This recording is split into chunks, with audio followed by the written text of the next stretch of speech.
då har du hamnat inne på SvebTVs vetenskapsprogram. Jag heter Mikael Wilgert och jag sitter här tillsammans med Paul Lillrank. Hej Paul, välkommen. Hej, tack. Paul är professor emeritus från Aalto-universitetet. Och har varit med i flera av våra program här och vi har ofta diskuterat olika filosofiska frågor. Och det är väl egentligen det som det här handlar om. Och bakgrunden är att vi kommer att diskutera rätt mycket vad händer nu med Trump, hur världen håller på att stöpas om till vissa delar, styrningen av världen, och då uppstår ju naturligtvis också frågan vad är det egentligen som styr världen och hur fungerar detta. Och det här är ett gigantiskt område som vi inte kommer kunna få ett fullständigt svar på idag, men vi kan väl börja i alla fall nosa på frågan. Ja, det här är ett område som kommer under historisk sociologi eller sociologisk historia, alltså de här frågan att hur styr samhället, vad styr historien, och det finns ju ett antal skolbildningar var en ganska extrem med det här liksom big man, alltså det stora personligheter, Hitler, Napoleon, sådär som skapar det sen är andra som säger att nej, det är inte alls så, att om det hade varit en Hitler så hade det varit en Schmidt, och hade det varit Napoleon så hade det varit någon på Polen, alltså att de här personligheterna kan lite prägla, men alltså det är ändå sådana liksom stora megatrender i samhället som liksom driver, och att människorna, individerna är bara liksom spelpjäser. Det är bland annat Tolstoj är känd för i Krig och fred, liksom förfäktar han just en sån. Han lyfter fram det här att det är inte liksom big men, det stora män, utan det är massornas liksom rörelse i universum och just sådana megatrender, och det här har ju det är två ståndpunkter som är svåra att bevisa båda två, så att för det finns ju alla möjliga händelser i historien, så det är en evig diskussions. Men sen var det där en marxistisk teori egentligen? Nej, den marxistiska teorin är sen kanske mer inriktad på liksom klasser. Alltså att du har olika grupper i samhället som sen konkurrerar över begränsade resurser, och sen deras liksom relativa styrkeförhållanden bestämmer sen att hur det blir. Och härifrån är det lätt att komma in till det här med teorin om eliter. Vi kan komma tillbaka till det, men jag tyckte det här du tog upp var så intressant. För det här var någonting man talade om lite grann förr i tiden, där man kanske, jag menar, när jag var barn kanske, eller för några decennier sedan, man mera ville tona ner betydelsen av de här stora ledarna och menade att ja, men det var liksom det folkdjupet på något sätt som avgör vad som händer i folket. Och då poppar upp en sån här person, vare sig man vill det eller inte. Och många här i Sverige som går och väntar på att det ska komma en Trump här. Eller någon annan som kan ta ledningen. Men finns det verkligen stöd för att det är på det viset? Eller är det bara så att säga en fysikalisk teori att det alltså, måste vara så? Om du frågar mig så tror jag nog att det är en sån där, liksom en dröm om en messias.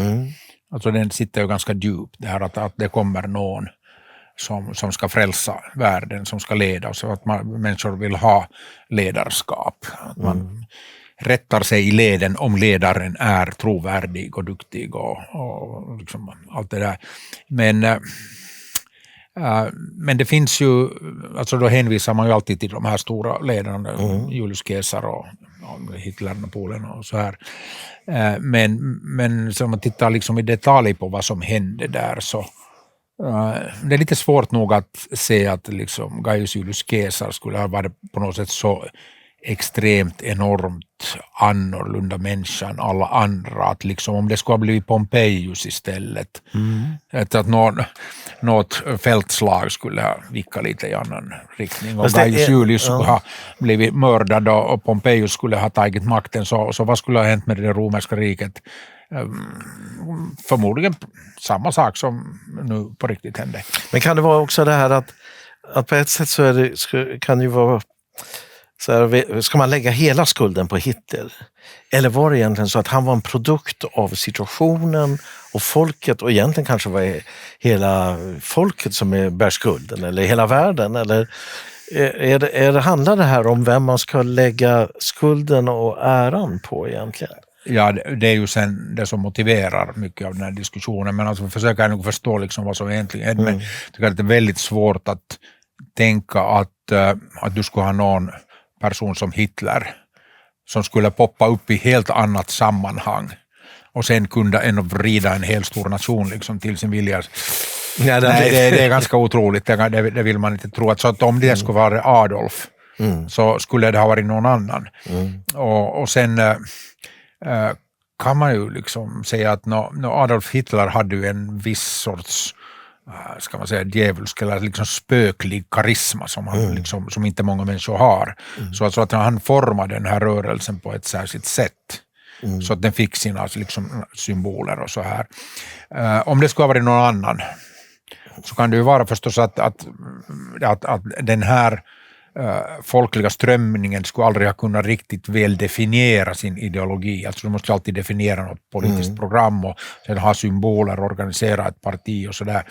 Så att det skulle ha blivit fler partier eller lite lösare partier och lite mer färglösa figurer. Alltså om du tänker nu på den här moderna tyska ledarna, om Friedrich Merz skulle transporteras tillbaka till 30-talet så skulle en sån gubbe liksom skulle han stå på barrikader, skulle han kunna engagera massorna eller någon Angela Merkel typ liksom att det är svårt att säga men jag tror att som ofta just i historia- och samhällsvetenskapliga sammanhang så du kan nästan aldrig eller väldigt sällan utveckla en teori var en faktor förklarar.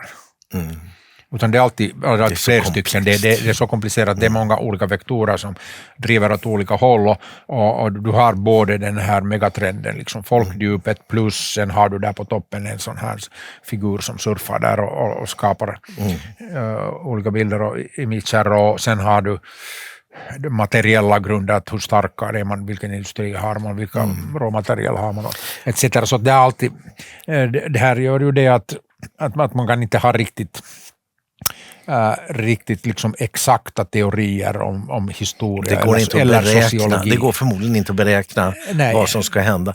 Men om jag får ta en hypotes som jag har lagt fram den här och det är säkert andra som har gjort det, men jag tycker det är lite kul. Jag skulle vilja höra vad du tänker om den. För om vi tar, nu var vi inne på Hitler, låt oss stanna där ett ögonblick.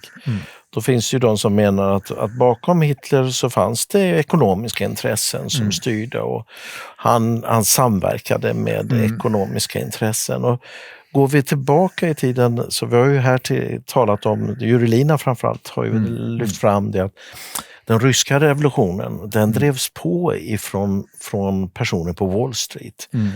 Förmögna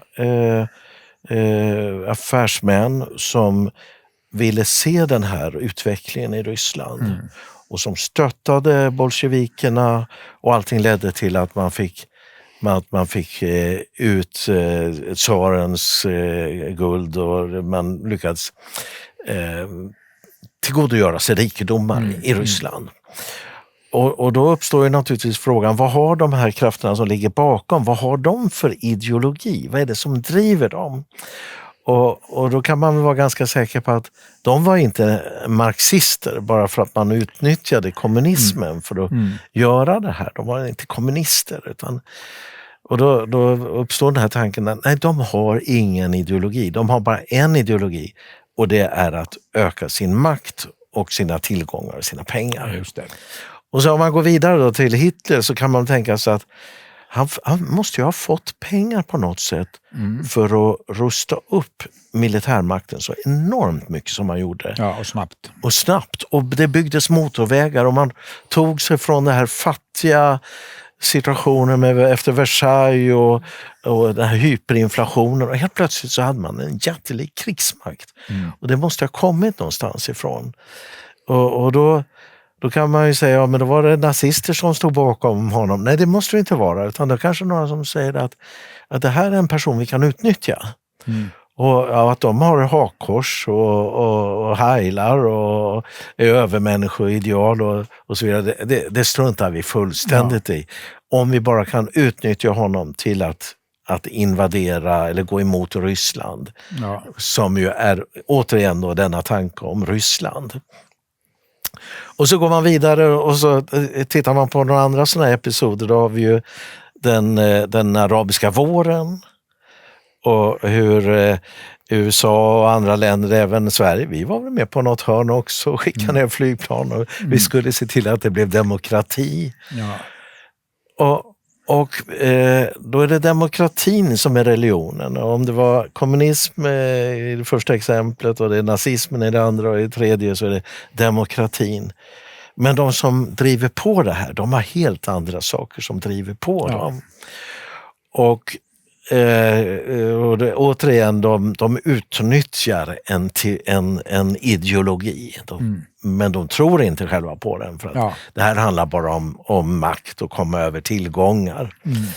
Och så går vi vidare till Europa och lite mer närliggande. Vi har den här massmigrationen. Den drivs ju på. Vi vill vara goda, vi vill hjälpa. Vi har ju hört att de har flytt för sina liv och de kommer över med gummibåtar och så vidare och så vidare. Och då är det vår godhet och vårt kristna arv som någonstans utnyttjas. Men det behöver ju inte betyda att de här globalisterna är kristna eller att de är särskilt goda, utan det här är bara ett verktyg. Och så här, man kan säkert ha exempel, Ukraina, det går säkert att hitta liknande exempel där och andra. Så att de som ligger bakom det här, de utnyttjar strömningar och ideologier.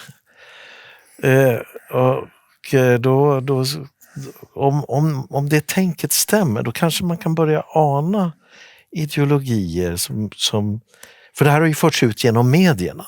Det är medierna som hela tiden är kanalen. Och att man på något sätt skulle kunna förutsäga eller i varje fall förstå skeden. Och inte minst nu i Ukraina, då är det återigen Ryssland det handlar om. Vad tror du? Kan det se ut så här? Kan världen se ut så här? Absolut. Alltså, då är det bara att olika ideologier är bara verktyg. Och olika verktyg behövs i olika situationer. Alltså vilket ideolog tar skruv i de befolkningar man snackar om. Så det är den man använder. Så det är helt opportunistiskt. Och det brukar man ju säga, eller sa tidigare, att liksom, kapitalet har inget fosterland. Nej. Det är just det där, att de bryr sig inte ideologer. Judar kan supporta Hitler, det spelar ingen roll, för de kommer själv ändå att komma undan. Det var bra du sa det, och jag får skjuta in där att jag fick ett mothåll från en person som sa, nej men det kan inte stämma, därför att många av de här intressena, det finns ju väldigt rika judiska familjer, och jag skulle vilja betona att det inte bara judiska familjer, utan det finns även, vi har ju nämnt både Rockefeller och Bill Gates och andra som finns med i de här kretsarna som är styrvärlden. Men de menade att nej, men det kan inte stämma att de låg bakom Hitler, därför att de skulle inte acceptera att så många människor dödas i gaskamrar och med det judiskt ursprung.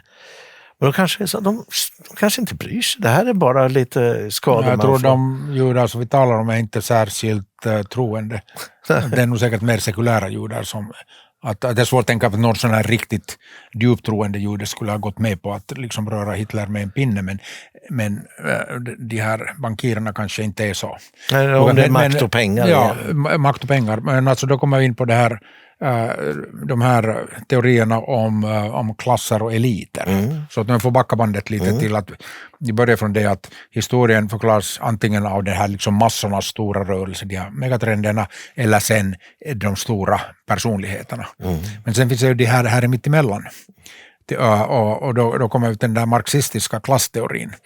Alltså det är inte folkets stora massa, utan det är klasser av människor som liksom driver fram historiens gång, och det finns olika klasser som konfronterar varandra och konkurrerar. Och en klass enligt Karl Marx är ju en grupp människor som har ett gemensamt objektivt intresse. Och då liksom kapitalistklassen är ju det uppenbara, liksom kapitalistklassens objektiva intresse är att öka kapitalets avkastning, alltså bli rikare. Arbetarklassens objektiva intresse är att få en större bit av kakan. det är inget man kommer ifrån. Och här är liksom en antagonistisk motsättning, alltså att båda kan inte få, så därför måste de kompromissa på något sätt. Så att, men alltså det kan finnas andra klasser också, att det man kallar liksom intressegrupper, eller vad heter det? Särintressen. Så att Karl Marx använder det här liksom, att en klass kan förvandlas från en klass an sich till en klass für sich. Vilket betyder att en klass, att du har en grupp människor som nu bara lever under jämförbara ekonomiska villkor. Men de snackar inte med varandra. De har inte, men sen kan det ske att de liksom snackar ihop sig, så blir de medvetna om att hej, vi sitter ju alla här i samma båt, liksom att vi har gemensamt intresse, och så börjar de organisera sig för en klass för sig själv. Alltså för sina egna intressen. För sina egna intressen, alltså då blir det ett särintresse. Och det har vi ju sett i samhället att sån här sker ju hela tiden. Alltså det finns ju den här teorin som Patrik Engelau på det goda samhället förfäktar liksom väldigt aktivt är där att det finns en politikerklass. Alltså politikerna har hittat varandra som en sån här särintresse, och det att de representerar olika partier, vänster, höger, spelar ingen roll eftersom den skillnaden inte längre betyder så särskilt mycket, utan politikerklassen allierar sig med välfärdsstaten och dess klienter och administratörer för att plundra sen den skattebetalande medelklassen. Och där kanske inom landet, men ska man se EU som säkert så, det är med i den här klassen. Och sen kan det vara andra, liksom, vissa kan vara liksom sen starkare och vissa svagare, men det där man ser ju till exempel ett sånt fenomen som så kallade högutbildade lågbetalda kvinnor i vården. Alltså människor som har någon typ av utbildning men som egentligen gör bara sånt som egentligen vem som helst kan göra liksom med lite erfarenhet. Men de har ett speciellt intresse att liksom för det första höja sin status genom att införa mer liksom regelverk och sån låtsasvetenskap där och så vidare. Så det bildas en grupp som möjligen kan organisera sig politiskt eller fackligt. Det är kanske mer fackligt. Och då blir det just en sån här intressegrupp. Men sen, spinna vidare på den här tanken, sen har du de här intressegrupperna bland eliten i samhället. Alltså de människor, elit... och eliten, i vårt samhälle, vilka pekar vi på då? Jag tänker vad en elit betyder, de människor som har mer av makt, pengar och förmåga. Alltså kompetens eller möjlighet att en vanlig som därför fattar eller påverkar de tunga besluten i samhället som påverkar vårt liv. Det behöver inte vara politiker. Det behöver inte vara politiker. Alltså det kan vara förmögna affärsmän exempelvis. Ja, inom sociologin, den här stora klassikern inom elitforskning är ju en professor Siv Wright Mills som var väldigt vänster. Han skrev sin klassiker The Power Elite, kom ut 1956 i USA. Och den är väldigt intressant att läsa ännu i den där, fast det talar om en helt annan värld, liksom Eisenhower-tidens USA, när man just hade kravlat sig ut ur andra världskriget och liksom allting var fint och tillväxt. Men ändå liksom han såg väldigt skarpt liksom hur de här olika eliterna formades. Och det var ju Eisenhower som själv myntade uttrycket det militärindustriella komplexet. Och då var det mycket av det att under andra världskriget så hade du faktiskt ett väldigt starkt militärindustriellt komplex. För att man tillverkar ju massor med grejer, och sen hade man soldater ut på fronten som dog och allt det här. Så det var en enormt stor liksom, aktivitet.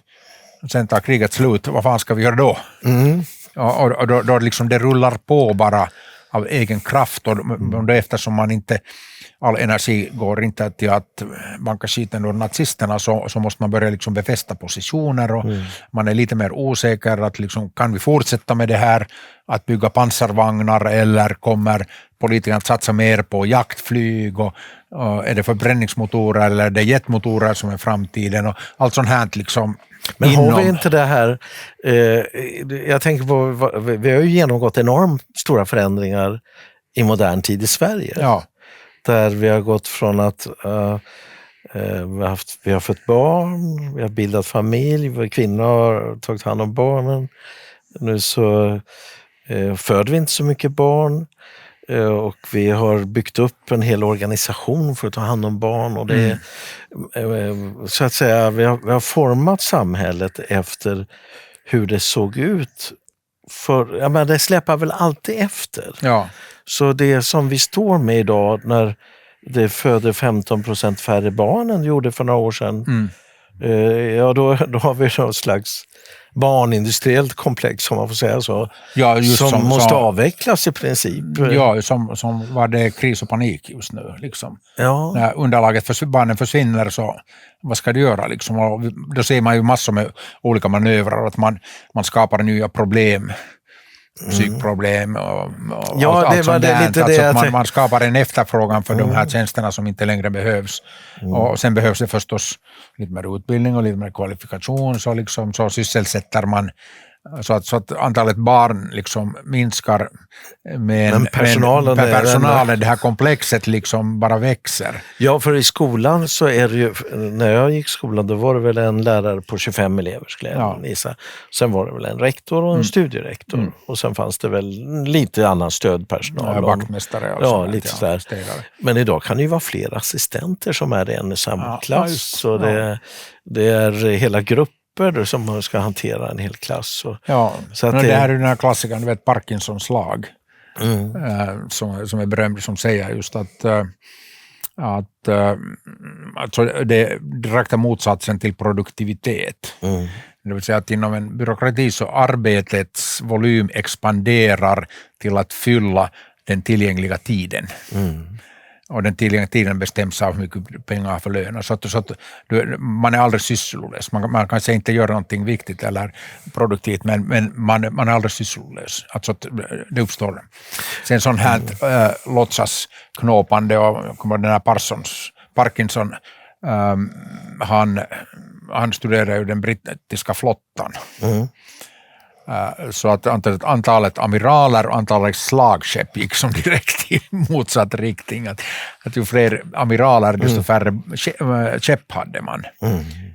Eller de kvarvarande skeppen krävde en mycket större liksom administrativ apparat. Och det här är ju en av liksom vanliga fenomen inom just byråkratier, att man hittar på mer fuskjobb att göra och det där sysselsätter sig utan att äntligen skapa någon nytta. Alltså sjukvården är full av sånt här. Om jag får gå tillbaka till det du kom in på detta med eliterna. Och då, jag gissar man kan väl dela upp det, jag var ju inne här tidigare på det vi kallar för globalisterna ofta. Det vill säga internationella finansintressen. Då tänker vi väl oftast ett ganska litet antal finansfamiljer, företagare, oerhört inflytelserika personer. Och jag tror att vi tänker väl oftast att det här är personer som kontrollerar västvärlden. Men det kanske inte är så enkelt, så är det säkert inte. Men om vi tänker så att det ändå finns ett sånt skikt och de använder sina medier för att få ut olika saker och kanske kontrollera medierna. Hur kopplar det där till, om vi tänker på EU, där man kan se så många tycker tydligt att EU dikteras av de ideologier eller de idéer som kommer ifrån de här kretsarna som vi kallar globalister. Det är klimatet, det är migrationen, det är feminismen, det är nu är det ju Ukraina naturligtvis och det är pandemin. Hur går det här till? Är det som en levande organism som bara liksom som en hjärna eller vad man ska säga? Eller finns det så att säga styrmekanismer för allt det där? Ja, det är svårt att säga eftersom just elitforskningen är ju egentligen konspirationsteorier. Alltså att eliten gör ju inte väsen av sig för det mesta. Det är ju det att verka men inte synas.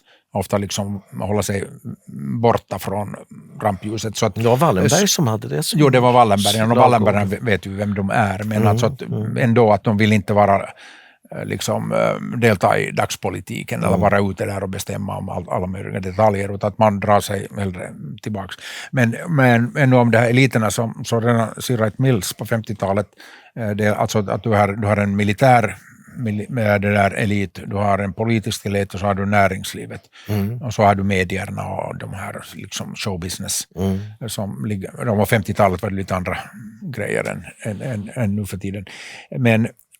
Men här har för tanken att eliten är inte nödvändigtvis enad. Nej. Alltså det finns olika typer av eliter. De alla kan ha förmodligen har liksom samma grundmotivation att liksom mer pengar, mer rikedom, mer inflytande, mer stabila liksom inkomstflöden och så här. Men alla har ju inte samma strategi hur man får dem. Så det kan vara liksom konkurrerande eliter och rivaler inom eliten. Och här kan ju maktpositioner skifta liksom ganska dramatiskt på korta tider. Så till och med om du tänker på den näringslivseliten så det är ändå en skillnad på finanskapitalet för liksom industrikapitalisterna, för handelskapitalisterna, för de här regleringskapitalisterna och sen de här bidragskapitalisterna. De fungerar alla enligt lite olika logik och har lite olika intressen. Så att det är att liksom finans- och produktionskapitalisterna skulle alltid vara liksom spela ihop, så det kan ju inte vara så. Eller att produktion och handel, det är ju inte friktionsfritt liksom hur deras intressen går ihop. Så att man kan ju anta att det pågår olika typer av maktkamper bland eliten. Och sen kan du... Sker det öppet skulle du säga? Nej, det är inte just det. Det är öppet. Det är det fördolda. Det är det fördolda. Och de kanske inte ens spelar så att säga hårt Nej, mot jag tror hårt. att den här eliten, alltså det är just definitionsmässigt liksom, eliten verkar i det dolda. De som kommer fram, så det är sen mera politik. Det är den politik och sen de här särintressen som har sina lobbygrupper och sånt. Så det spelas ut på en scen. Ja, de kanske pratar med politikerna sen bakom scenerna så där måste ju finnas allt mycket. Så att det är ju mycket tänkbart att de olika elitgrupperna de kan enas om vissa liksom grejer och sen bråka om vissa andra. Om vi nu tänker på det här globalismen. Så jag tror att mycket av den här eliten kan, eller har, åtminstone i västvärlden, enats om det att nationstaten är en jävla gissel. Liksom. De är bråkiga. Därför att det är olika regeringar som kan skifta och sen kommer det liksom fosterländska partier som förstör våra businesser och det är fackförbund och det är nationella regelverk här och där. Så att om vi talar om den eliten som driver globala företag, alltså alla företag är ju inte globala, men de som är som har som ambition att expandera liksom till att vara globala, så de vill gärna peta bort nationstaten. Ja, de vill att deras produkt ska sälja överallt. Ja, till exempel. Överallt med samma regler, samma regelverk, samma standard. Inte något tjafs vid gränsövergångarna eller tullar eller saker. Så där finns ju ett tydligt intresse. Men sen kan det vara liksom vissa andra eliter som ger blanka fan i allt det här. Liksom, att de är inte beroende av... Att det kan finnas nationella eliter. Ja, just det. Alltså ganska starka, och särskilt i större länder. Säkert i USA finns en massa med, av den här eliten som inte bryr sig om stora värden, utan det är bara liksom USA-fokuserat, och i Tyskland och sådär. Små länder kan, alltså exportberoende länder som Sverige kan inte ha liksom en ekonomisk elit som är bara liksom Sverige-fokuserad, för hemmamarknaden är alls för liten. Den är för liten. Jag tänker på NATO-inträdet, där dök ju någon av Wallenbergarna upp tillsammans med Magdalena Andersson på möte efter möte. Man såg dem stå. Ja. Där var han ju faktiskt inte utan att synas, utan nästan tvärtom. Att det såg ut som en markering att här står vi bakom. Ja. Men vad ska vi säga om vi har haft den här trenden nu med klimatfrågan? Och vi brukar ju tala om att man vill ha överstatliga regleringar och det ska vara samma i olika länder. De får gärna vara komplicerade så att små konkurrenter klarar inte av dem. Ja. Vi har ju fått sådana här regler som innebär att man ska beräkna exakt hur mycket koldioxid varje produkt genererar. Varje skruv ska man veta i princip. Så det är en massa komplicerade regler här i Europa. Och så har man drivit på det här. Och sen så kommer nu Trump och säger att vi bryr oss inte alls om det här i USA. Och vi kommer inte betala något extra för era koldioxidreduktioner eller någonting. Ja.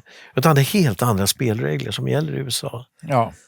Vad händer då i de här övre kretsarna? Ja, de får då antingen ta en fight eller sen sadla om. Ja. Vanligt kan de göra. Men att man tänker just vilka motiv har det funnits bakom just det här. Liksom, om man tänker på något, den här själva liksom, klimatpolitiken politiska och ekonomiska konsekvenser har ju varit det att på politikernas sida så man tvingar folk i viss liksom, lagstiftning, viss lydnad. Alltså det är ett repression som marxisterna kallar att man härskar över folkviljan genom att skrämma upp dem med en sån här domedagsprofetia att nu liksom betalas högre skatter, tolerera vindmöllor på eran bakgård eftersom annars brinner jorden upp. Och då säger jag jo, tack för att ni frälsar oss från det onda. Så att det är ju en sak. Sen en annan sak är ju det här bidragskapitalismen. Alltså nu när folk har blivit skrämda från vettet med jordens klimatiska undergång så finns det jättemycket pengar att hämta. Alltså, och då har det uppstått det här som vi pratar om, Northvolt och Stegra och de här som är liksom bidragskapitalister. Och där uppstår en egen liksom liten sån här subelit av de kapitalisterna som märker att i en global värld så egentligen det där att liksom konkurrera om kunderna liksom jävla det är mycket jobbigare. Det är jättejobbigt för de kan ju liksom kolla prisen på internet nu för tiden och det där beställa från Kina och sånt, så att lura en kund liksom har blivit allt mer svårt. All right, men vi skiter i det. Vi börjar lura skattebetalarna istället. Och då behöver du bara övertala politikerna om att det finns en sån här behov av en grön omställning och nu hosta upp ett antal 100 miljarder kronor så kör vi ett sånt här projekt. Det är lägre säljkostnader. Ja, och sen en annan bakom det här bidragskapitalismen, den gröna omställningen tror jag är också det att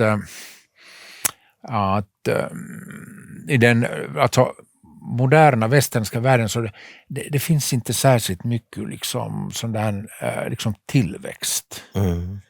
Det vill säga alltså helt nya grejer, nya produkter.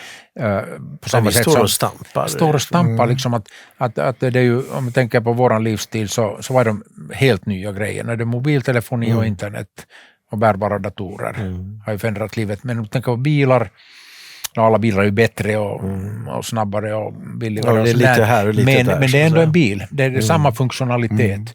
Och så man tänker på bärbara datorer så den jag har nu så är ju lättare starkare än den jag hade för 20 år sedan. Men det är ju precis samma sak. Så det är inga sådana helt paradigmskift. Ja, inga sådana helt nya liksom, funktionalitet. Att mobiltelefonin är ju det lysande undantag. Men tänk på allt annat så det är bara att raska liksom i samma gamla hjulspår och vart göra det lite bättre liksom årsmodell efter årsmodell. Så att man har inte sådana stora idéer men man har massor med teknologi. Och då kommer du perfekt det här att men vi ska göra en grön omställning. Att vi ska börja tillverka elektricitet med någonting annat än fossila bränslen, kärnkraft. Där har vi ju saker att göra liksom. Ja, och där kan vi sysselsätta massor med ingenjörer och behålla en teknisk och industriell kapacitet som inte gör någon enda jävla nytta, men de har någonting att pyssla och kanske de kommer på någonting. Ja, kommer man med nya regler som gör att man måste skrota alla bilar eller skrota kärnkraftverken eller som när det var med ozon, helt plötsligt fick man inte använda vissa typer av ozon och så vidare. Så att det sker en del sådana omtumlande förändringar, men det som är så stort nu egentligen, det är ju att Trump har ju förklarat krig mot mycket av den gamla globalismen. Just det, ja. Så men det kan man väl se som att det är en polarisering här nu där Klaus Schwab, vi har nästan glömt bort vem det var och han har väl gått i pension nu kanske. Ja, korrumperad gammal. Det var någon som skulle det var ju BlackRocks vd skulle väl efterträda honom, Larry Fink. Men det har man har ju inte hört någonting om det. Liksom, men vad händer i de här gamla, för det här är ju ändå, de representerar ju sannolikt oerhört förmögna familjer och företag och som nu helt plötsligt har tappat sina språkrör och sina som förde deras talan och verkställde deras ordrar. Och så istället sitter då Trump borta i USA och skickar sitt strategidokument hit och ingenting stämmer ju med det gamla, så att säga. Vad händer då i de här kretsarna? Det kan ju tolkas som en kamp mellan olika eliter. Ja. Alltså Trump har ju förstås folket. Vilka eliter har han men alltså det finns ju det är de här västkust high-tech företagen, Elon Musk och de har ju gick över på Trumps-sidan. Och sen finns det ju säkert massor som inte aldrig hört talas om. Alltså det är olika eliter som finansierar liksom, politiska partier i USA. Så att jag skulle tolka det som en kamp mellan eliterna. Men om vi backar bandet lite till... Det är inte folket då? För, så att säga, folket behövs där liksom som valboskap. Men du tror att Trump har en elit på ungefär samma sätt som World Economic Forum och Davos-eliten så att säga. Elon Musk nu i alla fall. Ja, Elon Musk är ju det. Och några till liksom. Och hela det komplexet där så. Det är intellektuella personer egentligen väldigt mycket. Och jag tänker vad heter de? Thiel och andra sådana här som är ju enormt skärpta. Ja, alltså det är just det där tech bros som har byggt enorma förmögenheter liksom själv via entreprenörskap. De har inte ärvt. Det kanske är en stor skillnad där. Det kanske gör alltså det formas en annan typ av elit av de som har skapat sina egna versus de som har ärvda gamla pengar och nya pengar som man säger. Men de måste ju fundera på hur ska de ta över den här, kan de med sina pengar komma in i Trumps elit om man säger så, ta kontroll över Trump. Eller har man pengar så kommer man in vart man vill ungefär. Men det är det vi kommer se. Att de så att säga flyttar sitt fokus från Davos och allt det där gamla till istället att de försöker ta sig in i Trump-eliten. Ja, men man byter hästar så att säga. Men om vi backar bandet lite till det här globalismen, den här globala eliten, så jag tror att globalismen har ju en förhistoria, imperialismen, 1800-talets ärvningar i hela världen och så, men jag tänker på den moderna globalismen så den kom ju till efter Sovjetunionens kollaps 1991. Du skulle säga det, att vi kan datera den så egentligen. Jo, alltså då när du hade kalla kriget och det var första världen, andra världen, tredje världen så man kunde ju inte liksom handla. Kina var ju helt blockerad från internationell handel eller ganska mycket liksom. Kina var ju ingen spelare ännu liksom internationellt på 80-talet. Japan var en stor spelare då. Men alltså det var ju egentligen det här att kalla kriget tog slut. Det vill säga att sen kunde man röra sig över gränser utan politiska hinder. Sen kom det ju internet. Det vill säga att e-mail och allt sånt där, så du kan styra liksom en global verksamhet, leverantörskedjor vilket är väldigt svårt om du har vanlig faxen minns vi. Faxen gjorde en ganska stor grej. Ja, det var jätteviktigt en gång. Du har ju realtid, men alltså att styra liksom globala leverantörskedjor med vanlig brevpost. Nej. Det blir för jobbigt, och sen telegram och sånt där, du har inte space liksom att skriva stora eller skicka detaljerade dokument eller ritningar eller sånt där. Men med internet var det möjligt, och sen den här containertrafiken.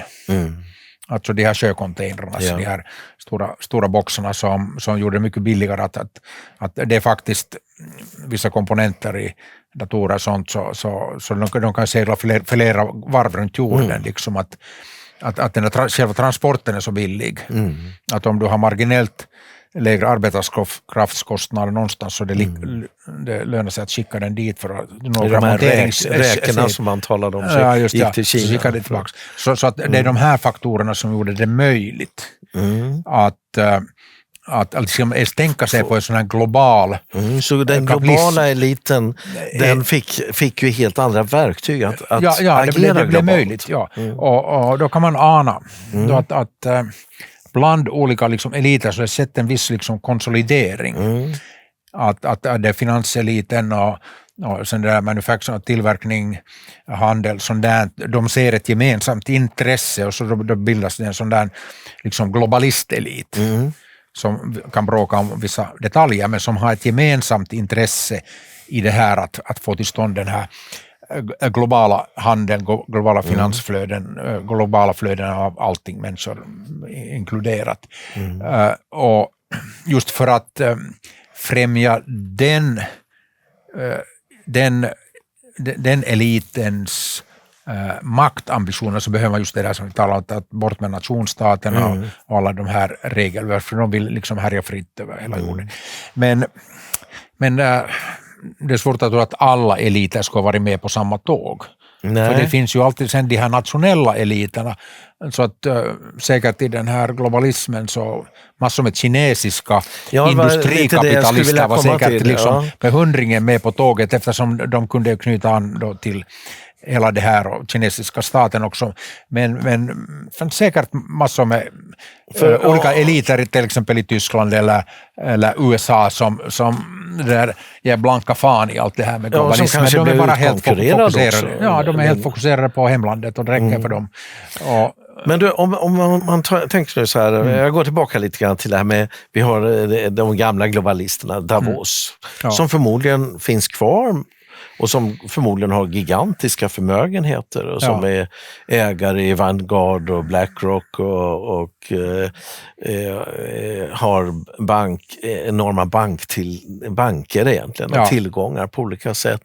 Och sen så har vi då Trump-eliten då, som där har vi ju Musk och Thiel och ett antal andra sådana som har byggt upp imperier som bygger på teknik egentligen. Men de kanske inte, de är naturligtvis förmögna, men de är kanske de har väldigt mycket att jobba med sina egna verksamheter, och när de lagt sig in i politiken och så vidare. Men då kan man tänka sig att då kanske de gamla globalisterna, de vill naturligtvis komma in och styra Trump, eftersom han har fått ett sånt inflytande så att de kan säkra sina tillgångar. Så han är ett verktyg som Hitler också. Hitler var jävla effektivt liksom. Just det. Om du kan styra Hitler så får du saker gjorda. Samma sak med Trump, om du kan dra i rätta trådar så han är den där bulldozern som går och liksom har sönder saker och liksom grejer. Ja, och vi har ju blivit väldigt glatt överraskade här när de kom med sitt strategidokument där de har ställt, de säger ju ungefär det vi har sagt nu ett antal år. Ja, jag bara ska ha nyttan av att kontrollera Ulf Kristersson. men jag bara tänkte, tänk om vi blir manipulerade, att Trump han kommer in och vill styra och ställa på ett sätt som vi inte alls, vi kanske överlåter makt till USA. Ja, men det säger han ju i det där National Security Strategy-dokumentet, att det är Amerika först, och det har han sagt hela tiden. Att det där, USA vill dra sig tillbaks från att vara någon slags världspolis eller världssamhälle eller ens liksom hegemonisk dominerande, att de måste befatta sig i alla konflikter i världen, så USA måste gå dit liksom och ha total dominans. Och sen vi skiter liksom att vi är intresserade bara av den här liksom västra halvan, alltså Amerika. SvebTV har ju inget stöd från mediemyndigheten och de säger ju att SvebTV har ingen nyhetsverksamhet. Vi tycker ju att vi har det trots allt. Många av våra lyssnare tycker nog också att vi har ett ganska bra nyhetsvärde. Du bidrar bäst genom att bli premiummedlem eller swisha till 123 535 8692 eller donera med kontokort på vår hemsida. Stöd din mentala skärpa, fokus och nervsystem. Järnpaketet innehåller D-vitamin, nattokinas, taurin, omega-3, B-komplex, Q10 och magnesium. För dig som vill ge hjärnan de bästa förutsättningarna. Ett komplett paket för kognitiv energi. Finns att beställa på butik.swebtv.se. Men då får vi säga då, de här gamla globalisterna, om vi säger så, de sitter då förmodligen med väldigt mycket pengar. Deras bolag har fortsatt växa, men de vet inte hur de ska utnyttja sin makt kanske fullt ut, för de har tappat sina gamla styrvägar, och deras gamla medier är ju utmanade av nya medier som inte säger det de vill att de ska säga. Men, så där kanske det sker någonting, så att säga. Men vad händer med det som ju faktiskt är den verkligt stora, det stora kapitalet framöver? Och då är det ju Kina, Indien och allting utanför västvärlden. Ja, alltså det finns sen nationellt kapital, och det finns säkert eliter som faktiskt är fosterländska och som offrar lite profit för att främja sin nation. Det måste ju finnas sådana människor.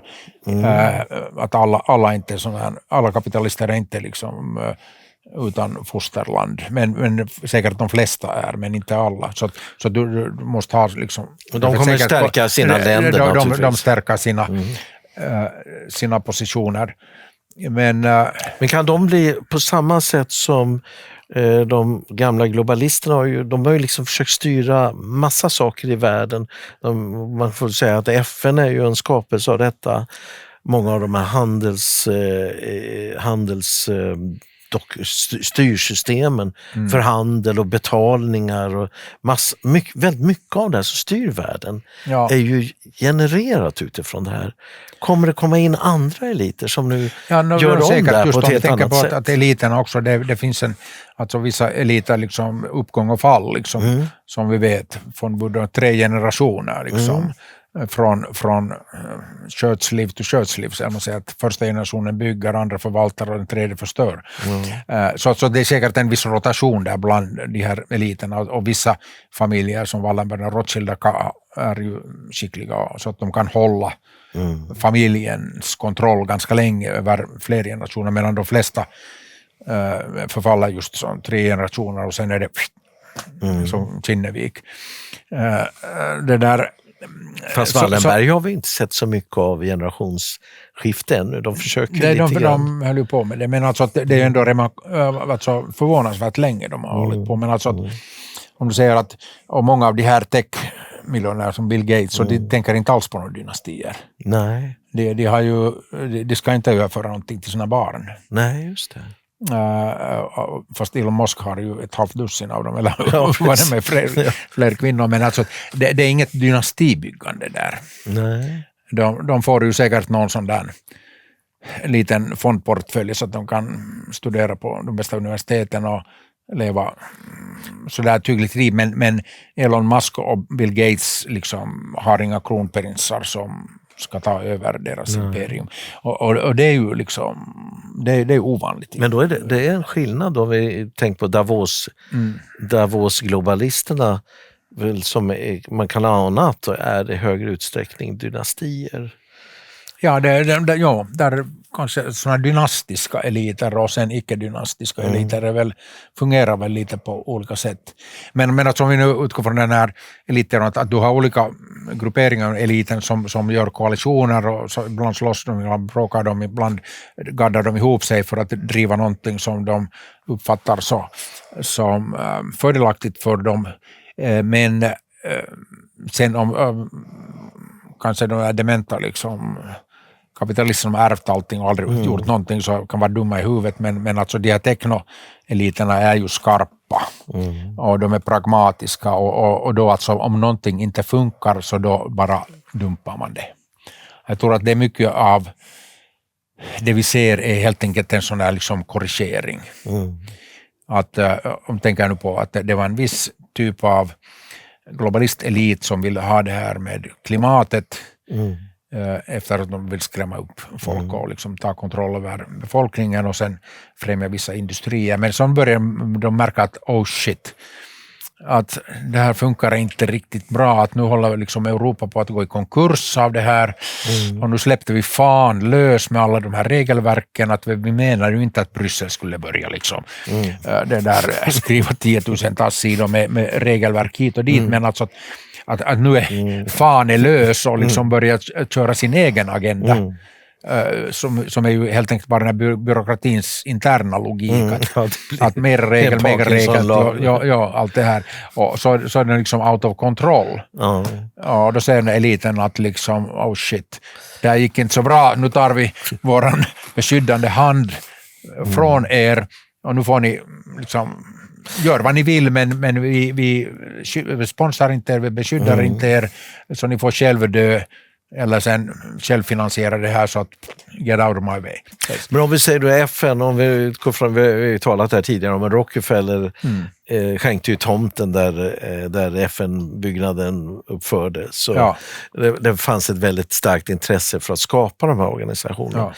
Kommer de nya eliterna eller de nya globalisterna, om det uppstår några i Kina, Indien och andra delar av världen, kommer de strunta i allt sånt här, eller kommer de skapa nya FN-organisationer?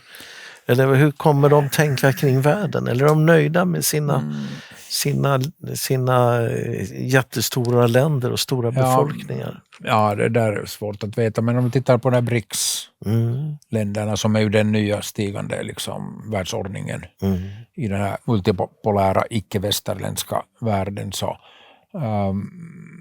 de har ju som grundprincip att inte vara globalister. Alltså inte försöka få till stånd som den amerikanska globalismen då ända fram till Trump har varit det att vi har de här demokratiska värderingar om mänskliga rättigheter och kvinnors rättigheter, och det är liksom en ideologi som religion som gör det legitimt att för oss att blanda oss i andra länders inre angelägenheter. Var det bara retorik skulle du säga? Ja, men alltså retorik kan ju vara väldigt kraftigt. Ja, det fungerar det fungerar. Men var det ett sätt att ta kontroll? Ja, absolut. Jag tror alltså att rättfärdiga inför folket som ändå har någon moral. På samma sätt som den där imperialismens tredje fas, alltså den som började i slutet av 1800-talet och där europeiska nationer delade upp Afrika. Så det var där den kristna missionen. Just särskilt liksom väckelsekristna protestantiska kyrkor var ju där liksom med Bibeln i högsta hugg och det där legitimerade eller kratta masängen för de här imperialistiska maktövertagande med att säga att vi för om Jesus och Bibeln och Gud och civilisationen och sjukvård och skolor och allt det. Vem kan vara emot det här?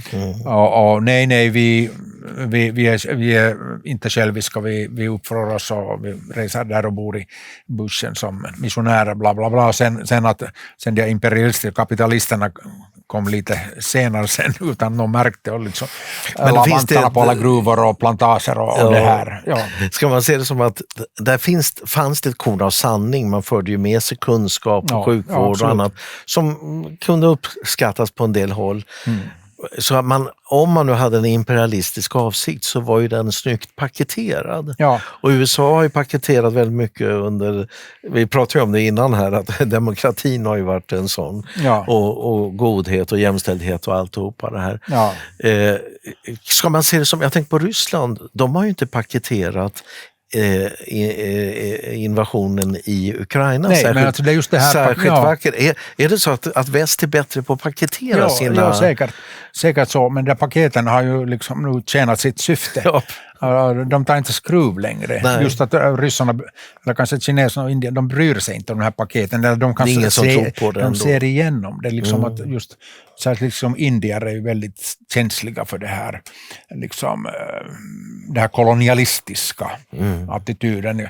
Jag var ju tidigare väldigt mycket i Indien varje år där och som gästprofessor. Det satt kvar det satt kvar där, men jag kommer ihåg, det var några professorer som jag pratade med och de var väldigt vänliga och trevliga och mycket liksom samarbete och så vi snackade en gång om det här liksom att när jag kommer från Finland eller Norden att hur ser ni på det att ni knappast nu vet varifrån jag kommer. De sa att jo, men det är så kul att jobba med dig, Paul, eftersom du inte har den där kolonialistiska jävla brittiska liksom snorkiga näsan som de på något sätt känner det. Jag visste inte riktigt vad de snackade om, men det där, jag vet inte, det är som normalt, men alltså det är säkert någonting som tränger igenom, att om du kommer från en gammal kolonialmakt eller från USA så man har lite det där att vi är störst och bäst i världen och här liksom hey boy, bär min väska. Men det här är ju väldigt intressant att Trump, han går ju egentligen ut nu och säger att vi ska inte agera så här. Ja. Om jag gör en lite fri tolkning så säger han ungefär att vi lever nu i en multipolär värld. Vi ska inte hålla på och tala om hur andra ska göra. Vi har inte råd att hålla på att vara världspoliser och alltihopa. Ja. Men kommer det leda till att man nu ser på USA på ett annat sätt så att det här blir att säga att man ville riva ner allt det här.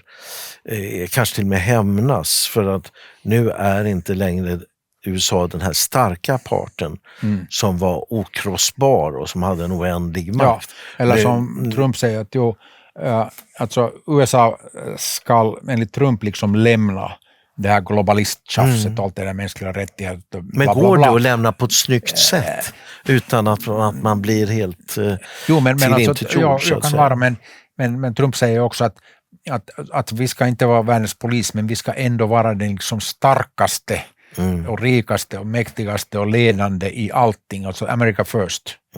Så det är ingen liksom, åtminstone ideologiskt, är någon reträtt från världen. Men det är en reträtt från det här, ska jag säga, hegemoniska dominanstanken, att vi måste liksom dominera allting, vi måste blanda oss i allting, vi måste vara med i alla konflikter, vi måste liksom vi måste föra våran ideologi, våran religion till alla.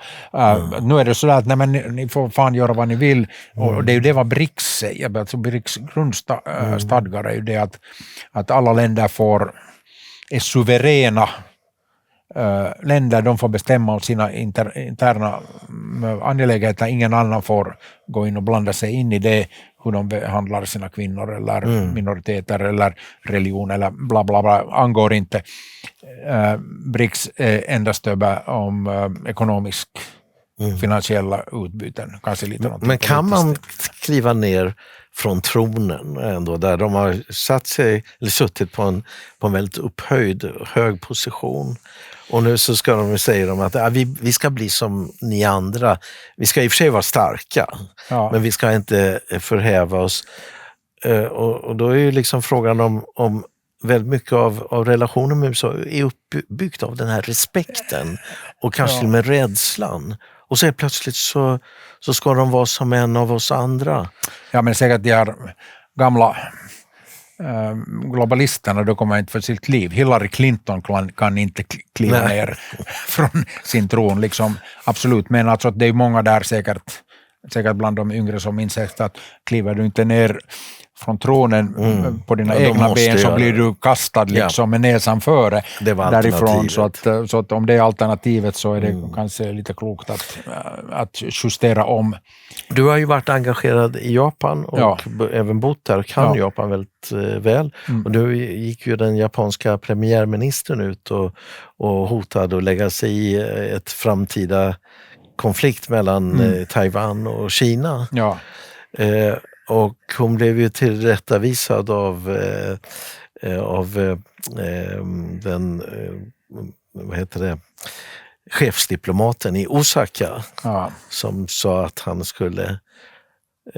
han skulle hugga en smutsig nacke utan att tveka. Han måste ha varit berusad. Vad ska en chefsdiplomat i Osaka liksom börja blanda sig i rikspolitik? Osaka är ju liksom Japans Göteborg. Ja. Att det finns en kommersiellt stort ställe, men alltså att all makt och politik är ju i Tokyo. Ja. Så att han har ju egentligen ingenting att göra vid den här. Så att nu vet jag inte riktigt vad jag nu liksom... Men det blev ganska tidningar och det var uppmärksamt, men att det här är nog ett storm i ett vattenglas. Ja. Jag har förstått att den här Takaichis, alltså statsministerns uttalande blev gravt misstolkad. Att inte hade hon sagt det egentligen och mycket annat, att om det en ungefär att om det nu skulle bli en konflikt mellan Kina och Taiwan, så då måste Japan liksom överväga att hur vi ställer oss i den situationen och att det kan ju bli sen möjligen fråga om någon typ av militära insatser eller något sånt, men inte har hon sagt något mycket mer än så. Det var inte givet att de skulle ställa sig alltså på Taiwans sida eller så. Jag tyckte att det här luktar lite som en sån här, jag tror hon är ganska illa omtyckt i vissa kretsar. Hon är nationalist och militarist och inrikespolitisk och hon var ju en den där lärjunge till den här tidigare premiärministern Abe. Så den japanska inrikespolitiken är väldigt, det är sådana persondrivna klaner eller faktioner som slåss där, så det är en stor rivalitet mellan japanska politiker utan att de har att det är mer liksom personligheter som slåss än liksom politiska program. Så att jag vet inte, med min gissning att det var en inrikespolitisk manöver vad de ville sparka den nya statsministern liksom i baken och det där Japan är ändå liksom ett sådant maskulin-chauvinistiskt samhälle jämfört med västvärlden, så att första kvinnliga statsministern var säkert ett rött skynke för många mansgrisar där i samhället som gärna ville kicka henne lite. Men vad skulle du säga, för i det här USAs strategidokument så delar man ju upp världen kan man säga. Ja. Hur i en sån uppdelning, var hamnar Japan i förhållande till Kina och Taiwan och Sydkorea? Japan, Taiwan, Sydkorea räknas ju som USAs intressesfär. Och kommer USA hålla fast vid det? För det? Ja, men på samma sätt som Europa säger att gärna, vi kan ju låna er lite kärnvapen och sånt där, men ni ska sköta ert eget försvar själv. Ja. Och det hade så det är liksom, samma resonemang? Att 5% av BNP eller någonting sånt. Att vi kommer inte att fortsätta med att ha liksom 10 000-tals man trupp i varken Sydkorea eller Japan. De har ju Okinawa är fortfarande besatt med amerikansk trupp. Så att de kommer inte att göra det. Men inte har jag sett något tecken på att de skulle på något sätt börja glida mot det här liksom BRICS-blocket. Men det vet jag, Japan hade ju alltid funnits en alltså inrikespolitisk skillnad mellan de här USA-vänliga och sen de Kina-vänliga. Och de USA-vänliga har ju varit helt dominanta nu liksom efter krigstiden. För det man fanns förlorar kriget och man hyllar segraren. Liksom att och det sitter i fortfarande. Ja, Japan har ju den här den här myten om den nobla förloraren. Alltså det är nobelt att förlora. Det är ingen skam att förlora. Om du gör det på liksom rätt sätt och sen bara liksom respekterar du vinnaren. Så att man brukar säga att japanerna är bra förlorare men dåliga vinnare. USA är det tvärtom. De dåliga förlorare med bra vinnare, så att om USA vinner så då är de generösa, de snälla, de slänger godis åt alla men sen när de förlorar så blir de så där förbannade över det att sen kommer det special forces och mördare och det där bombflyg och hela skiten. Japan är det tvärtom, att när japanerna vinner så då blir de kaxiga och arroganta och fräcka mot alla andra, men sen när de förlorar så är de anpassa sig till det här. Det här sån, För liksom, myten att det ligger någonting i det, liksom en allmän attityd hur man tänker. Och det kanske färgar relationen mellan Kina och Japan ännu, de krig som har varit. Ja, säkert, men alltså det finns, har alltid funnits en sån här inom japansk politik, en sån här, vad ska man kalla det, panasiatisk tänkande. Ja. Att vi är inte amerikaner. Nej. Vi är asiater, vi ser ut som sneda ögon och svart hår, precis som koreaner och kineserna. Det är därifrån vi kommer, det är vår identitet, så vi borde också det där vara Är det på framväxt, skulle du säga? Eller? Lite svårt att säga, jag vet inte, jag har inte varit där på länge, men det där det kan ju vara, men vad man nu läser i tidningen så är den här pro-amerikanska. Men om USA stiger ner lite grann, inte lika övermäktigt och det är inte lika rikt. Och det fanns ju de som tänkte det när de såg det här premiärministerns uttalande, att det här var så att säga på uppdrag från USA och det var en markering för Taiwan och markering att man håller ihop med USA och det här blocket. Ja. Skulle det kunna vara så? Det kunde vara så att det var på något sätt orkestrerat, att man ville ha en sån här markering mot det här panasiatiska, kinavänliga tänket. Men som sagt, det är ju det att alltså de där kulturella historiska rötterna liksom, Japan det kommer från Kina. Fast det har inte varit liksom, Japan har varit en önation och haft det är samma sin egen väg. Från ursprungligen är det samma folk, kan man säga. Vadå? Kina och Japan? Nej, kanske inte. Och språket är väldigt annorlunda. Och sådär. Men det kan ju tänka att en viss sentimental relation som vi och liksom gamla Grekland eller Israel. Det är ju därifrån vår religion och kultur och civilisation härstammar. Men inte dagens Grekland riktigt någonting som man börjar liksom lyfta fram i dagspolitiken, men vi har en viss respekt för antikens Men avståndet är ganska stort ändå mellan Kina och Japan idag. Och avståndet mellan Japan och USA är egentligen mindre. Alltså, i praktiken. Ja, men kulturellt så är det tvärtom ändå. Kan man väl säga, men det är ganska komplicerat, men Japan och Sydkorea och Taiwan är ju nog liksom amerikanska länder, så de är inte med i BRICS. För det här var en av de sakerna som händer nu, där USA håller på och tydliggör sin bild av hur världen delas upp här, och det blir väldigt spännande att se vad kommer Sverige att ingå i en sån framtida uppdelning. Småpojkarna får hänga med de stora pojkarna. Liksom, att vet ni, hur mycket spelutrymme har man egentligen? Och där kan man kanske gå in på den här NATO-debatten. Liksom, att var det nog så förnuftigt att gå med NATO? För där förlorar man alltid liksom spelrum. Att skulle det vara ändå lite bättre att köra med den här... Det låg ju på bordet, eller legat på länge på bordet, sån liksom nordisk försvarsunion. Sen kan man diskutera om Norge och Danmark skulle vara med, men åtminstone Finland och Sverige skulle jag kunna slå påsarna ihop och bilda en relativt stark liksom regional militärpol, så att ryssarna skulle inte liksom gärna... det skulle kosta för mycket. Det skulle kosta för mycket och det där... Sen måste man ju komma ihåg att det har varit en accepterad sanning i finsk utrikespolitik att vi tror inte att Ryssland har ingen orsak att anfalla oss. Absolut ingen. För alltså att de ockuperade inte landet då 1944, de skulle ha kunnat, de bara skicka in en kontrollkommission, för de insåg att det här lönar sig inte liksom, det är för jävligt och dyrt att skicka liksom soldater och pansarvagnar till varenda kyrkby. det går inte. Så att därför att Finlands territorium är strategiskt obetydligt. Det vill ingen i Finland höra, men det där faktum är att vad gör du med det där liksom?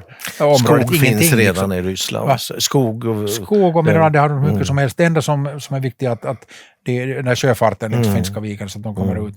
Och där är ju Gotland sen liksom en spärr som är strategiskt viktig. Men, så att Finland och Sverige på samma sätt kommer aldrig att hamna i krig med Ryssland av den orsaken att Ryssland anfaller dessa länder på grund av att de vill ha någonting.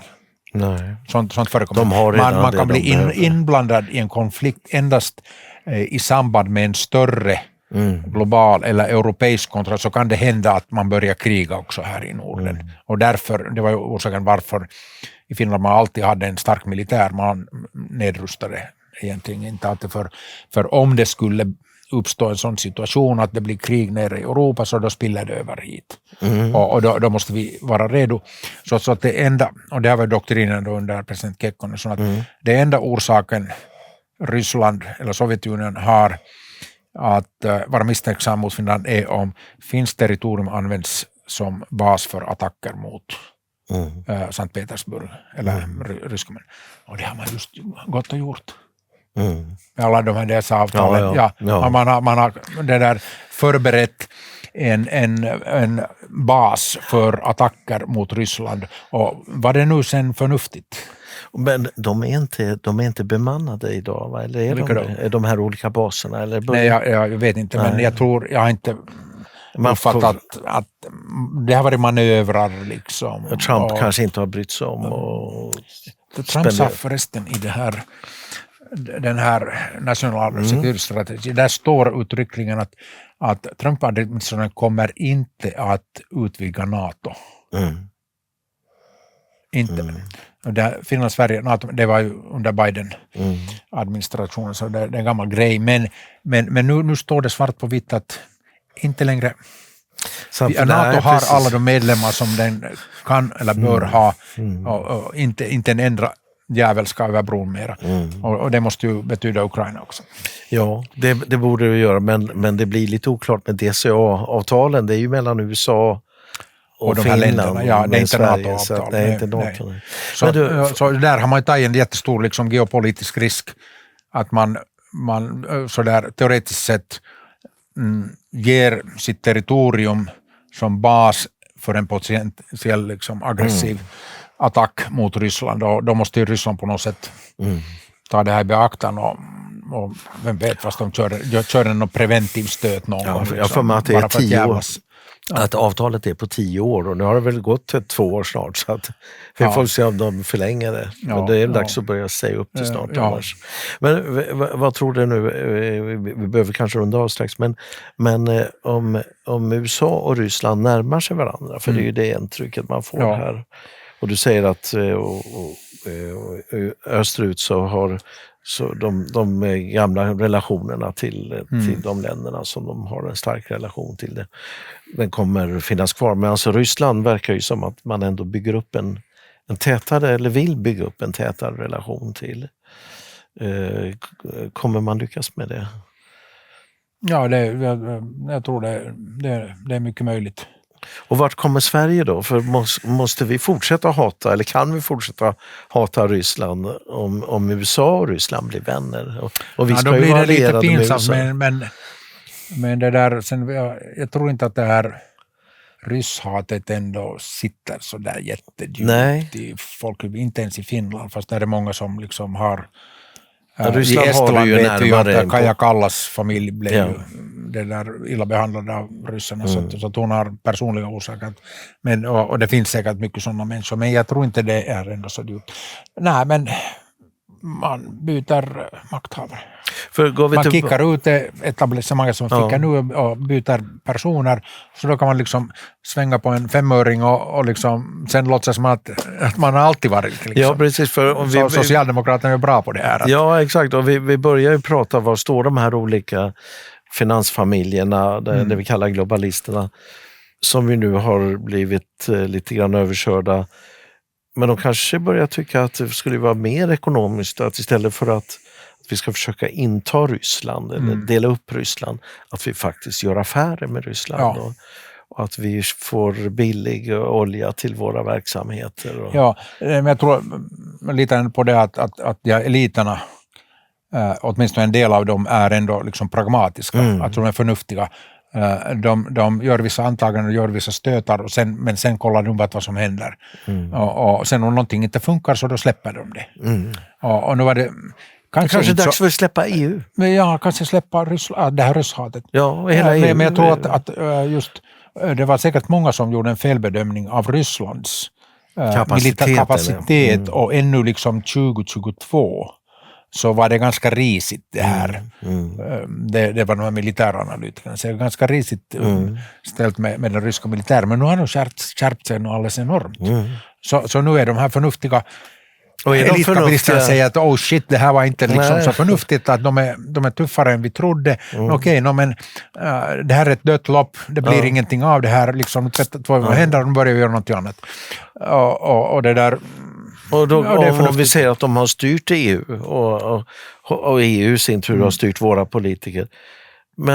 Och det här leder till dåliga affärer och att Europa går dåligt. Ja. Varför skulle de inte bara avsätta hela, ändra hela konstruktionen? Där om Hitler och Tyskland. Att det var vissa finanseliter som investerade i Tyskland och liksom heja på. Ja. Och det var därför att Hitler skrev i Mein Kampf att de behöver Lebensraum i öster. Ja, han ville in i Ryssland. Han ville in i Ryssland och det är ju mycket brittiska intressen som har velat stycka Ryssland sedan Krimkriget och det här. Så att det finns en gammal tradition där att försöka komma åt ryska tillgångar. Sen går det bra, men sen den där jäveln Hitler så började han liksom attackera västerut. Och det var inte så förnuftigt. Fan, nu kommer han att ha sönder liksom våra grejer. Så att hej, det här gick ju inte riktigt. Kriget med England, det var inte enligt planen. Så nu liksom nu hoppar vi av här. Så jag tror att det finns en stor flexibilitet just i hur de här olika eliter liksom agerar och tänker att en del kan ju förstås låsa sig i en position och sen kämpa där tills död.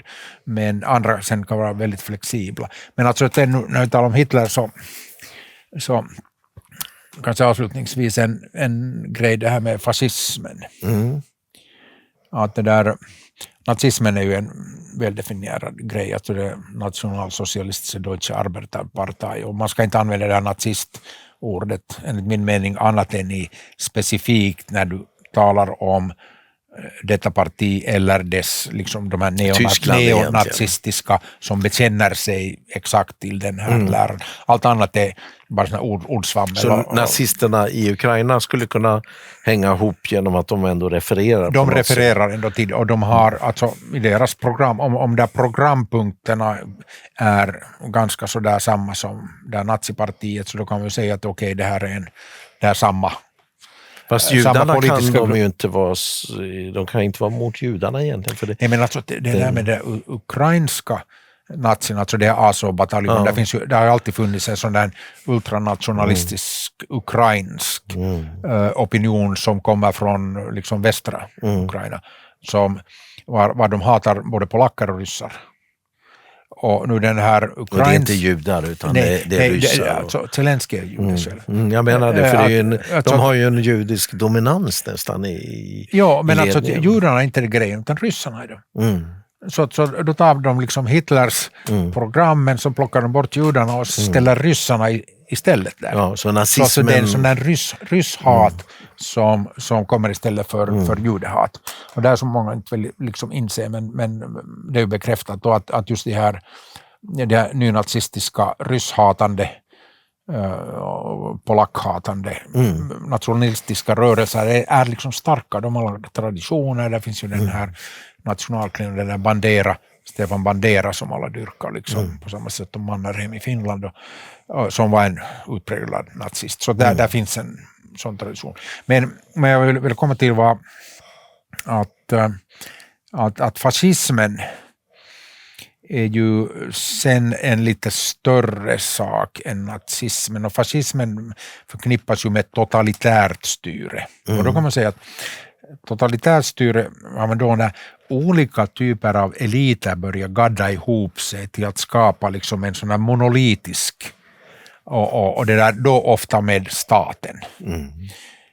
Alltså fascism är ju det att när staten och kapitalet sitter i samma båt så då är det fascism. Och att de här olika kretsarna i samhället, liksom staten, näringslivet och det civila samhället, när alla liksom kläms ihop till en sån här monolitisk maktkoncentration, så då snackar vi fascism. Alltså som Mussolini sa redan att... Vi pratar ju lite om Trump och risker.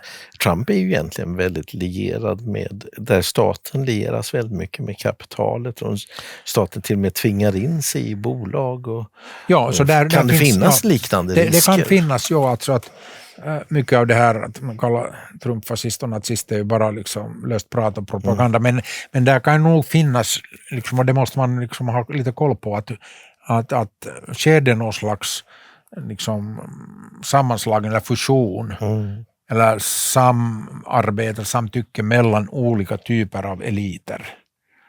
Att det då skapas en sån här liksom, maktkoloss som i Mussolinis Italien. Att inget emot staten, inget utanför staten, ingen mot. Alltså att Sovjetunionen var ju en sån kinesiska kommunisterna, men den stora skillnaden att fascismen så låter man kapitalisterna liksom sköta industrin. Att det är inte byråkrater utan det är självägande, profitmotiverade människor driver bäst liksom industrin, bättre än byråkrater. Så det insåg de. Men det är inte kommunisterna inte liksom fattade. Det är inte helt olikt det som händer i USA, men vi ska inte dra ut några paralleller, men det kanske ändå är någonting att ha i åtanke. Jag tänker just det att det måste man följa, liksom alltid när om du ser tecken på att liksom olika eliter börjar liksom samarbeta och dra ihop sig. Så det sker alltid på bekostnad av friheten och folket. Ja, om staten är involverad. Och staten involveras, så det är ju synnerligen allvarligt då. Men det ska förmodligen inte bli något problem, får man väl anta, men det hindrar ju inte att man tänker tanken. Men det är ju väldigt spännande idéer och man kan ju verkligen undra de här gamla globalisterna om de har blivit trötta på EU, om vi bara säger det.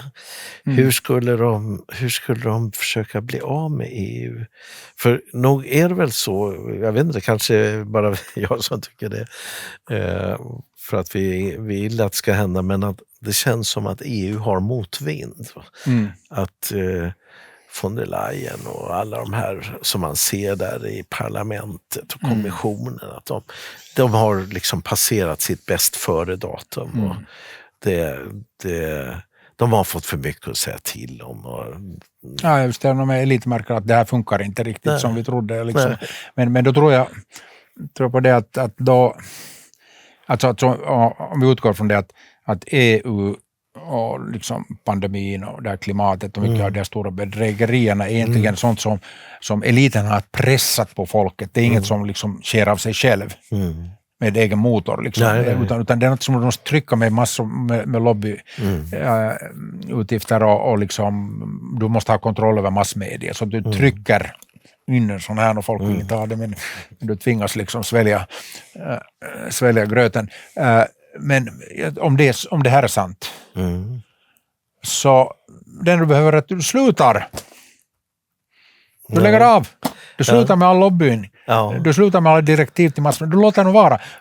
Så då själv dör de.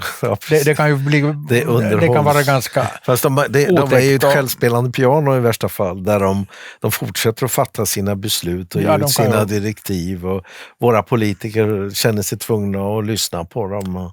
Ja, det kan ju fortsätta ganska länge. Liksom, men alltså så länge som resurserna räcker till.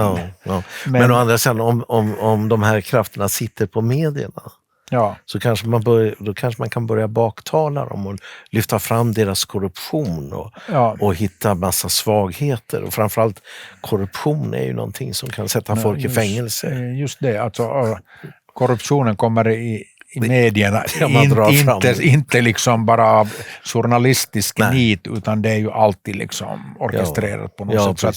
Så att jag tycker att om vi vill följa det här så att man måste hålla ett skarpt öga på medierna, liksom, just hur det är språkbygget ens, vilka typer av skandaler liksom släpps fram och det där, just hur den där retoriken förvandlas. Ja, men det kan väl bli spännande att följa, för skulle det ligga någonting i det här att de här gamla globalisterna har kanske tröttnat på EU. Det har haft sin bäst före datum och nu är det andra vindar som blåser och nu gäller det att avveckla allt det här innan vi har förlorat allt för mycket pengar. Just det, då skulle medierna behöva börja agera mot EU och kommissionen och von der Leyen och alltihopa. Ja, eller man bara släpper fram liksom den folkliga ilskan. Ja, det är som att du behöver inte göra själv någonting. Du bara ta bort spärrarna och låter pöbeln liksom. Ja, även AFD och alla de här partierna. Du bara låter dem. Göra som man gjort tidigare. Man behöver ju inte vara AFD-are bara för att släppa fram AFD. Ja. Det räcker ju med att de gör ett jobb som man vill ska ske. Ja, just det. Som de alltid gjort. Liksom. Släpp fram. Ja, släpp fram ideologierna. Ja, de som vi tror att liksom hjälper. Ja, och idag är det ju högerextremism som man kallar den här ideologin för. Ja, den spelar i någon elits händer ändå, men det vet vi inte riktigt. Ja, men det är ju intressant att tänka sig att eliterna, de har rört sig från marxismen och kommunismen och nazismen och demokratin och godheten och alltihopa. Och nu kanske det blir någonting nytt här, någonting som kanske är något högerextremt är ett dåligt namn. Man måste hitta någon slags liksom trumpianska värderingar. Liksom. Det är nationalism. Make Sweden great again. Liksom. Sverige. Det är ju... Det är det som präglar alla de här rörelserna. Att det är nationalismen. Det är nationalism och en viss... att man vill känna sig stolt över sitt land och sin historia och mot den här woke, det där kolonism, bla bla bla, som försöker liksom nedvärdera den vita mannen och hans kvinnor liksom, och allt det här liksom, att känna sig liksom trygg i sin nationella identitet. Jag tror att det är säkert liksom bärkraftigt. Och då kanske som en ideologi. Ja. Då kanske man kastar de här bedrägerierna åt sidan också, för det följer nog med på köpet. Då kanske både feminismen och eller om man tar dem i rätt ordning, har jag säga, både massmigrationen och klimatet och feminismen och även pandemier. Ja, jag tror att eftersom alla de här bedrägerierna är väldigt kostsamma. De är ju liksom netto negativa. De tillför inget till samhället. Den kostnad de förstör och försvagar liksom familjen, barnfödande, sammanhållningen, nationen etc. Så att nu om jag antar att någon typ av elit har kommit nu fram till det, att vi behöver ändå liksom en stark krigsmakt mot Kina. Så då har vi inte råd med de här jävla dumheterna som de här bedrägerierna är, utan det måste avvecklas. Och det står ju i den här national pappret också att det behövs liksom en stark industri, och den amerikanska arbetaren ska det där, ha det bättre bra, och det ska vara starka familjer som har friska barn. Det står det uttryckligen där. Ja. Så att, men då kanske då är cirkeln sluten här nu, om de gamla globalisterna lierar sig med Trump i lägret, och då känns det ju naturligt att avskaffa EU, och Trump, han hatar ju EU och är von der Leyen och alltihopa här. Och sen så den ideologi som får prägla alltihopa här, det är nationalismen. Ja, men då man behöver inte ens avveckla EU, utan att vi backar bandet tillbaks till 95 eller någonting sånt. Då var EU var ju en frihandelsunion. Vi slänger allt det här skräpet liksom, som vi har samlat på oss sedan dess. Går tillbaks till det här med fri rörlighet, frihandel, men sen allt annat. Liksom. Och då kan USA kanske vara med i samma handelsunion. Ja, säkert så. Eller vi får hänga på. Ja, men det står också i det här National Security Strategy-papper att USA hellre har att göra med starka, självständiga europeiska nationer än med det här liksom folket i Bryssel. Ja. Och det kan man förstå eftersom liksom Bryssel har ju ändå inte något riktigt mandat. Nej. Så att om du vill förhandla, om du är en affärsman och du vill att motparten sen är kapabel att göra vad de lovat att göra. Så att du får liksom stabila relationer. Så du vill att den måste ju vara stark, den måste härra i sitt eget hus. Och EU är inte riktigt liksom, det knakar i fogarna. Det knakar i fogarna. Så det är farligt att göra affärer med EU. Ja, och hela konstruktionen är för komplicerad. Ja.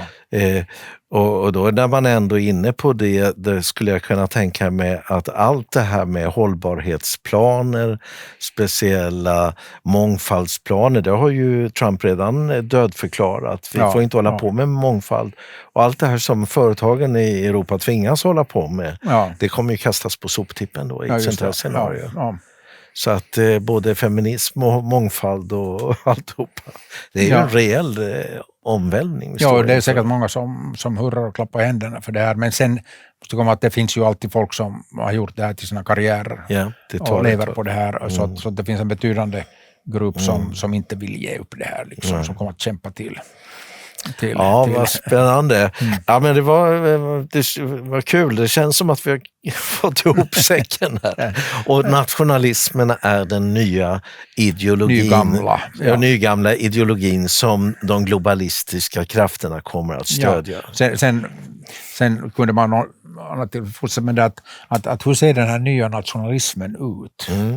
Så att det är ändå inte, tror jag, åtminstone i Europa, så att man bara går tillbaks till 30-talet eller någonstans, att man tar den nationalismen, utan det är en ny form av nationalism eller patriotism eller fosterlandskärlek eller solidaritet med den egna gruppen, något sånt, men att det kommer säkert att liksom ske en hel del nydanande tankeverk. Så att sen när de här nationalisterna, partierna får makt, AfD i Tyskland till exempel, så vad kommer att hända med all typ av universitetsforskning och allting som litteratur och den allmänna debatten, och som säkert kommer då att omdana det här liksom, hur man tänker om nationen. Och vi har ju pekat på 5, som vi säger, bedrägerier eller 5 heliga kor.